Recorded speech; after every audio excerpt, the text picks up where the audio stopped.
Over the last few months, I've obtained an exceptional skill. I've done the unthinkable, the impossible.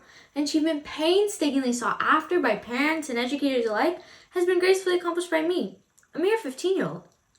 I have mastered the ancient art of teaching little kids. Whether it be rudimentary math or societal standards of etiquette, I can do it all. Twice a week, I put my expertise to use at my job, where I tutor multiple elementary-age children, each with their own unique quirks. And now, you too can excel at this craft by following 3 simple yet paramount rules. First and foremost, you have to speak their language.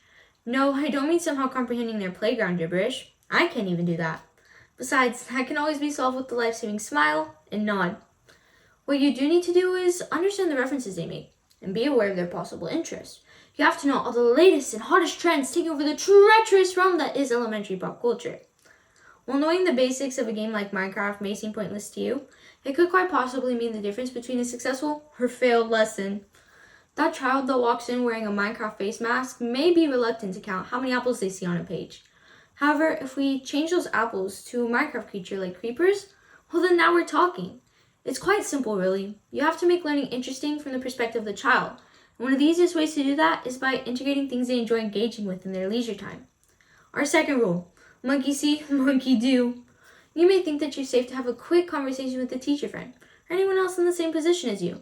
However, before you can even greet your colleague with the standard, "Hey, how are you?" your students will have already shifted their focus and will now be diligently working on anything except the work you assign them. If you want them to maintain focus, then you have to do the same. For example, I'll sometimes grade work while they do theirs. That way, if they look at me, we both have a task to complete. Now, sometimes sticking to this rule can require a little bit of acting skills, to say the least.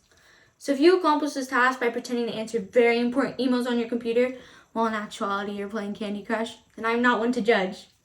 Our last rule is the most crucial. Failure to observe it will surely undo any progress you've made up to this point. You must, without exception, be more social than the children you are teaching. Telling them they are being a chatterbox is not going to do anything. You have to be the chatterbox. It is absolutely imperative you become the most conversational social butterfly you can be. You cannot, under no circumstances, let them take over the conversation. If you make that mistake, you'll go from discussing the characters in the book they're currently reading to exchanging pleasantries with their imaginary dragon friend named Garfield. Don't ask. I don't understand it either. I must also warn you, do not be fooled by shy kids. Even the most quiet and reserved children will engage in the latest playground gossip once prompted, and they will not stop. Teaching little kids is no easy task, and while my rules will surely help, it ultimately comes down to your efforts. Each day, I go into work ready to take on any challenge that is thrown at me and the children I work with.